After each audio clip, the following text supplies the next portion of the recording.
2021 rencana nulis apa lagi nih? Ini kolaborasi.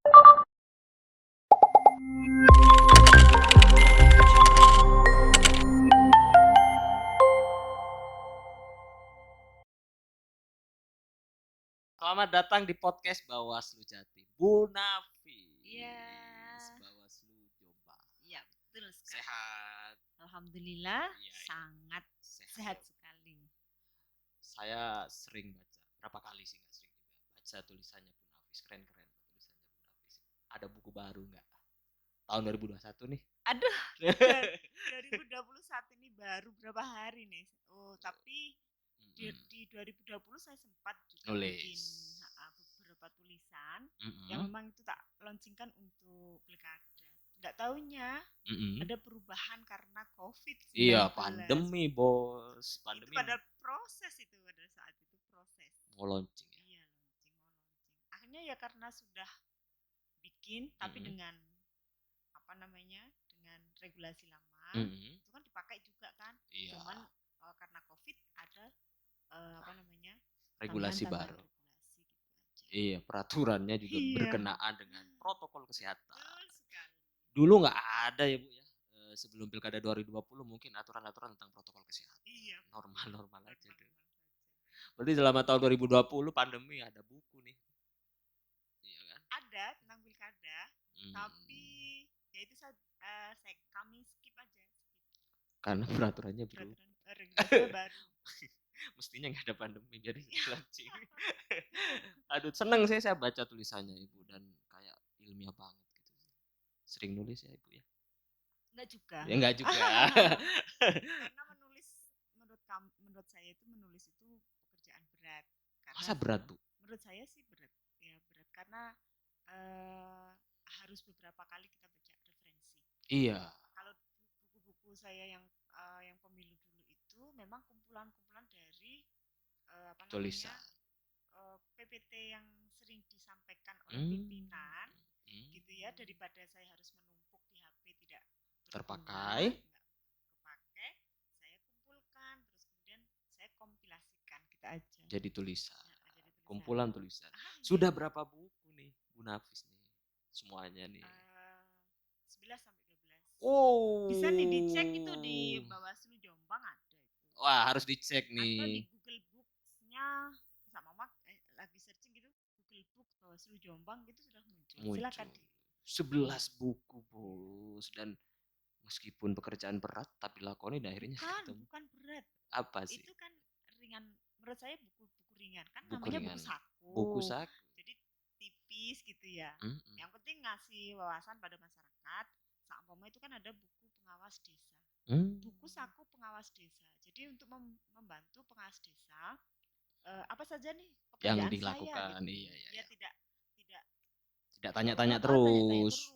Kita kan pekerjaannya banyak dan regulasinya kan cepat gitu. Iya. Jadi memudahkan dia aja. Didigitalisasi ya kemarin ya. Dan launchingnya 2020 kalau nggak salah. Masa pandemi. Dan kerjasama dengan Perpustakaan. Perpustakaan. Iya, pernah ngikuti juga kemarin launchingnya kalau nggak salah. Bulan apa ya Bu ya kemarin ya? November. Oktober. Silakan teman-teman yang mungkin mau baca buku-buku saku, yang jelas bukan buku tabungan ATM-nya. Tapi pemilu itu ya. Pemilu. Jadi punya masa tenggang. Masa aktif. Ya nggak sih? Bisa dipakai pada masa pemilu. Pada masa pemilu. Tapi penting banget loh untuk sahabat Bawaslu yang mungkin saja sedang referensi penelitian. Jejak-jejaknya bisa sangat mudah karena bukunya sekarang sudah banyak. Secara digital juga. Nggak harus beli, nggak harus ini, bisa pakai kota aja. Atau nggak punya kota ke warkop nih. Cari wifi gratis untuk Anda yang mahasiswa. Regulasi pemilu itu kan setiap tahun pasti ada dari beberapa periode kan pasti ada regulasi baru. Teknik-teknik ya. Barangkali nanti dari pemilu 2019 regulasinya apa saja bisa dicek. Jadi kita meninggalkan jejak digital. Luar biasa nih. Tapi saya memang kalau baca tulisannya Bu Nafis berapa kali ya, keren banget ya kayak tulisannya dokter ya. Iya benar. Ilmiahnya keren banget loh. Tapi Iya, bagi yang kan mudah, tapi bagi yang baca mengerutkan kening. Kalau hari ini disuruh bikin lagi, ya belum tentu bisa karena momentum yang kemarin ya Bu ya. Momentumnya kemarin. 2021 rencana nulis apa lagi nih? Ini kolaborasi sih sama teman-teman yang dulu saya di kampus Undar dulu. Undar. Iya, memang diajak nulis sama teman tentang tema desa. Nanti saya ngambil tentang temanya tetap politik tapi di desa. Dan lebih menarik dong. Banyak kan penulis-penulis besar itu kan berangkat dari desa. Dari skop kecil gak sih Bu, bener? Clifford Geertz. Terus Bejo.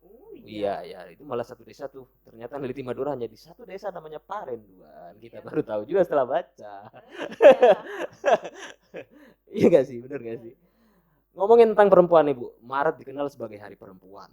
Saya memang ada beberapa hal yang mengganjal nih. Kita mengenal Hari Perempuan itu diperingati bulan Maret karena ada gerakan perempuan di Amerika. Iya nggak sih? Salah atau bener sih? Iya sih. Dan Indonesia ikut-ikut. Nah, pertanyaannya lalu, apakah persepsi tentang kemajuan perempuan itu harus sama dengan gerakan di Amerika? Atau kita bangga nih sebagai orang Indonesia, kita punya tradisi sendiri. Perempuan Indonesia loh punya tradisi sendiri. Dulu punya kebudayaan tersendiri, dia bersikap dengan laki-laki bagaimana. Kalau nggak salah dulu di Bali nggak pakai ini ya Bu ya, nggak pakai kemben kan. Baru-baru ini pakai BH kan, ada setelah dari kalau salah Perancis sih Bu ya. Gimana tuh Ibu meresponnya itu? Apa kita harus sama nih, perempuan Indonesia sama seperti Amerika nih, atau gimana nih? Kebudayaan kita itu kan kebudayaan terbuka ya. Iya, kebudayaan terbuka.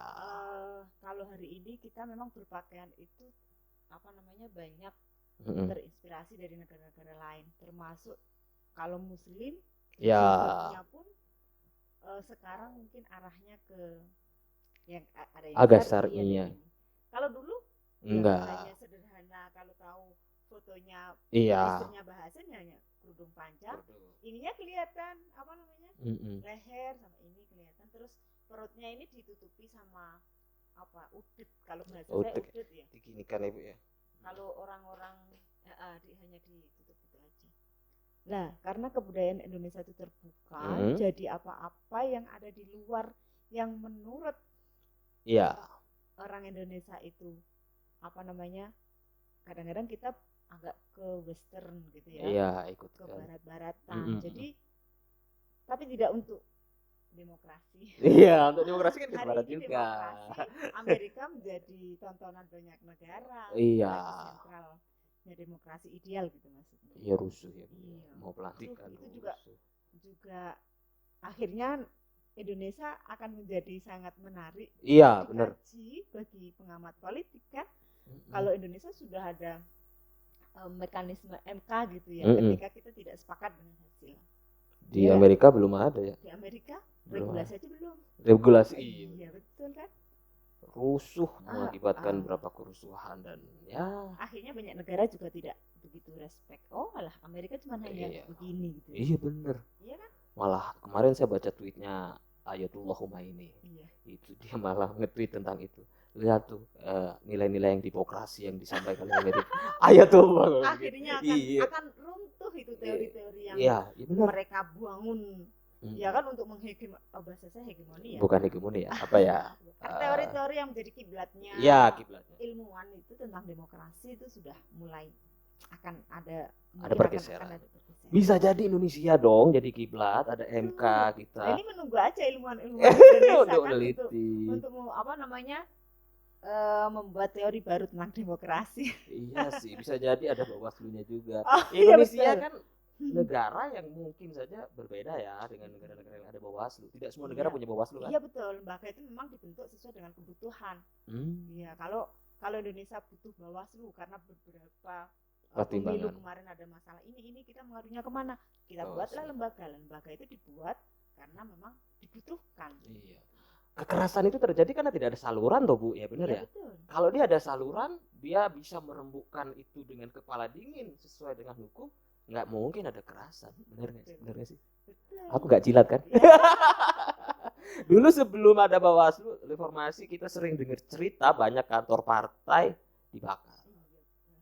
Sekarang alhamdulillah nggak ada, lumayan ya.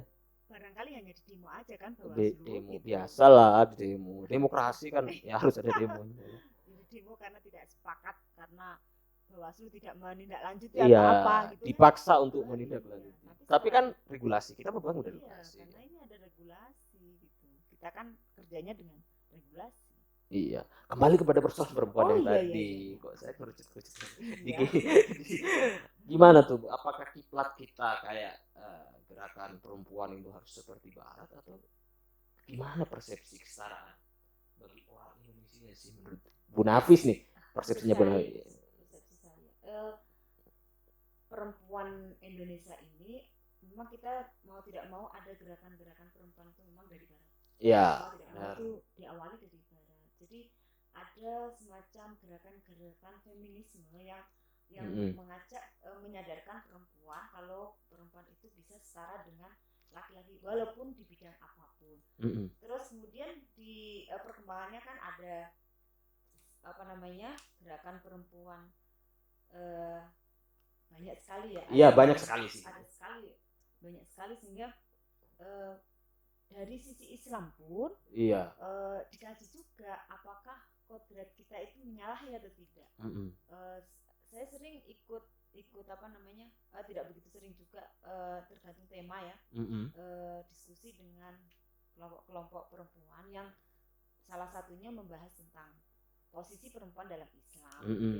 Posisi perempuan dalam Islam dari hadis, dari permasalahan, apakah perempuan itu boleh bekerja, apakah perempuan itu boleh memimpin gitu. Kita dari kajian perempuan itu mencari situasi seperti apa, dalam situasi seperti apa perempuan belum jadi pemimpin. Itu kita kaji. Jadi ketika gerakan-gerakan perempuan itu dianggap beberapa kelompok itu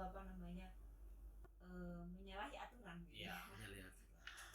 Sebenarnya tidak ketakutan itu hanya ketakutan. Kalau dari kacamata perempuan sih kita tetap ya, kalau perempuan menganggap kita bisa setara, tolong hargai kita sebagai perempuan, kita juga bisa dan mampu gitu ya, sama dengan mereka. Kenapa harus kuota 30% ya untuk memberikan kesempatan 30%. Tapi walaupun pemilu kemarin kita hanya mencapai 21% gitu ya. Arahnya kan ke 30%. Kita masih berjuang untuk setara. Untuk hari ini pun kita masih berjuang. Kalau hari ini di parlemen masih 21%, maka kita harapan ke depan sampai pemilu selanjutnya 30% tercapai.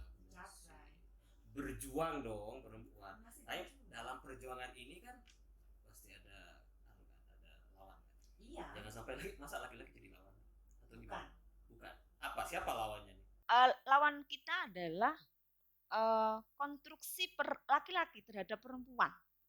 Laki-laki salah lagi. Bukan salah. Bukan salah. Iya. Konstruksi pemikiran tentang perempuan. Iya. Itu konstruksi yang kami lawan, bukan laki-lakinya. Konstruksi pemikiran laki-laki tentang perempuan. Bagaimana saya terbuka loh Bu. Kordip saya perempuan. Gimana? Kita kan ngomong secara global ya. Bagaimana laki-laki itu memandang perempuan? Pertama itu dulu. Bagaimana laki-laki itu memandang kuota 30% perempuan dan tidak terpenuhi. Iya. 21%. Sejauh-jauh bagaimana hubungan relasi antara laki-laki dan perempuan di masing-masing kabupaten kota. Untuk hari ini Bawaslu ya. Iya. Tapi perlu diingat juga banyak problem, namanya masih berjuang. Masih berjuang tuh belum ada banyak sekali sektor-sektor yang memang belum terpenuhi gitu ya. Untuk ekonomi perempuan itu pekerjanya sudah mencapai 50%. Iya. Mencapai. Gitu ya? Risetnya itu saya lupa. Sudah lumayan maju lah Bu ya. Tapi pekerja. Bukan pemimpin. Pengennya bukan pengusaha, entrepreneur. Iya sih. Entrepreneur dari kalangan perempuan kita masih minim. Maka kita akan berjuang di situ, perempuan-perempuan bisa dan mampu ya untuk menjadi pengusaha. Kenapa tidak perempuan gitu? Ya, masih berjuang tadi. Iya, berjuang. Tetapi apakah perjuangan itu kemudian yang saya juga pikir sejak lama mendiskriminasi laki-laki? Oh tidak. Tidak dong. Kalian merasa terdiskriminasi atau merasa terancam dengan dengan kemajuan kita. Enggak juga sih kalau Iya, saya sebagai laki-laki. udah. Begini masalahnya, Bu. Ada saya baca berapa penelitian tentang misalkan tentang bagaimana perempuan itu masih susah untuk bisa tampil ke ruang politik ya. Iya, betul. Masih susah. Itu salah satu narasi yang disampaikan karena laki-laki tidak memberikan ruang kepada perempuan untuk bisa tampil. Secara tidak langsung narasi ini kan berarti yang salah laki-laki dong, enggak ya? Atau gimana? Kalau hasil riset kan memang harus diakui. Ya, jadi gini, harus diakui. Kemarin ikut webinar dengan Prof Partini ya, dosen apa namanya UGM itu juga menyebutkan banyak sekali faktor perempuan itu sedikit sekali di ranah politik, itu banyak faktor. Salah satunya adalah tidak confident gitu, atau dia dijadikan sebagai nomor urut untuk melengkapi pemenuhan kuota. Tapi terus kemudian kalau ada yang jadi itu karena faktor keluarga, punya modal sosial, punya modal sosial capital itu tadi. Iya sih, masih banyak sebenarnya persoalan-persoalan ini yang perlu dibahas tuntas. Tapi kalau mau jujur, misalkan di Jawa Timur aja gubernurnya juga perempuan dong, bupati-bupati kita juga banyak perempuan. Jombang perempuan, Bu Munjidah. Terus Jember pernah perempuan, tapi sekarang kontestasi nggak jadi ya. Terus mana lagi ya? Kayaknya banyak ya, di nasional juga banyak, kayak partai besar misalkan presiden kita yang keberapa tuh, kelima ya kalau nggak salah, itu perempuan juga, Megawati. Kurang apa coba perempuan tapi di Indonesia? Dulu Megawati apa namanya jadi calon presiden juga banyak isu-isu yang isu-isu yang menyerang perempuan. Dan itu persoalan sih menurut Bu Nafis. Iya, masih perjuangan, dan kita harus banyak memberikan pengetahuan tentang gender. Itu tidak harus perempuan yang harus laki-laki membaca tentang teori gender, harus menyadarkan perempuan, tapi juga partner kita juga harus paham juga tentang gender. Jangan kemudian hanya perempuan yang ngaji itu, laki-laki nggak ngaji, nggak selesai persoalan. Iya. Karena bisa jadi ada di laki-laki. Iya betul. Iya betul. Jadi tergantung ini ya. Kalau yang ngaji, maksudnya tetap kita akan didominasi oleh patriarki ya. Cara berpikir kita mulai lahir dan lain, karena kita ajaran-ajaran yang didapat dari kecil kan, yang laki-laki pasti bebannya agak berat, kalau perempuan gitu loh. Iya. Maksudnya sampai hari ini kan kita tetap di masyarakat kita tetap masih memperlakukan itu untuk dan itu perjuangan. Iya, perjuangan bagi kaum gender kan belum selesai kita. Iya, belum selesai, dan perjuangan terus setiap bulan Maret harus diperingati. Harus diperingati, mengingatkan kembali komitmen perempuan ini belum selesai, masih perjuangan. Iya. Mengingatkan kembali. Hanya ada hari perempuan, hari bapak-bapak ada nggak Bu? Nggak ada ya, hari laki-laki nggak ada. Hari ibu ada, hari bapak kayaknya ada dah. Hari ayah. Hari laki-laki nggak ada. Nggak ada, nggak diperingati. Hari ibu. Hari ibu 22 Desember. Iya. Harus diperingati itu untuk memuliakan. Kita harus memuliakan diri kita sendiri. Iya, ibu kita perempuan. Berarti masih masalahnya laki-laki dong. Tetapi di Bawaslu Jombang sendirian ya? Perempuan sendiri. Ibu nggak merasa tertekan atau? Oh tidak, karena saya harus memposisikan saya perwakilan dari perempuan. Saya setara dengan mereka, sama-sama paham tentang regulasi. Dia teman saya berempat juga paham regulasi. Jadi kita setara, tidak ada. Saya tidak merasa dispesialkan di situ. Ruangan sama, satu ruangan. Satu-satu ya Bu? Bukan. Satu. Ruangan satu buat berlima. Iya. Tidak ada spesial. Ini kamu perempuan dapat ruangan khusus, enggak. Sama. Semoga yang bapak-bapak di sana yang nggak tertekan Ibu. Aduh. Karena ada perempuan satu tertekan gitu ya. Karena selalu diserang, Anda yang salah. Anda tidak membuka ruang terhadap perempuan. Ya nggak sih Bu? Pandemi ini perjuangan perempuan tambah berat ya Bu ya? Iya, double job. Iya, double job. Kita WFH plus di rumah itu pekerjaan rumah juga tidak pernah berhenti, gitu, selesai terus saja. Andai kamu laki-laki juga paham tentang pekerjaan perempuan yang tanpa saya selesai, juga bekerja Bu, saya masak. Ya. Bagus, itu berarti Anda sudah itu tentang gender, berarti sudah tahu beban-beban perempuan. Iya, saya masak, saya nyuci, tapi sering dimarahi kalau angkat baju itu nggak diangkat dulu, ditarik. Pas gitu ya. Iya. marah. Karena pembelajarannya nggak total. Nggak total, mungkin nggak total ya. Tapi yang jelas ada si sinetron itu tangisan seorang istri. Kenapa nggak tangisan seorang bapak? Dikira kita nggak terkejut juga ketika disentak naikkan baju itu pakaian, ya gak sih? Yang mampu mendramatisir kesedihan perempuan kan perempuan sendiri. Disenengi oleh ibu-ibu, kayaknya yang salah bapak-bapak terus. Jadi perspektif ini juga sama, saya membela kaum saya, Mas Aci juga membela perempuan dong, membela perempuan dong. Enggak lah, membela perempuan kita. Jangan sampai perempuan di nomor 2 kan. Korbit saya perempuan. Jangan jadikan nomor 2 perempuannya. Iya, sama-sama dong. Di samping. Kalau kata Soekarno apa tuh? Berjalan beriringan. Itu enggak sih? Saya baca buku Sarina. Iya, saya senang baca-baca tentang perempuan, Bu.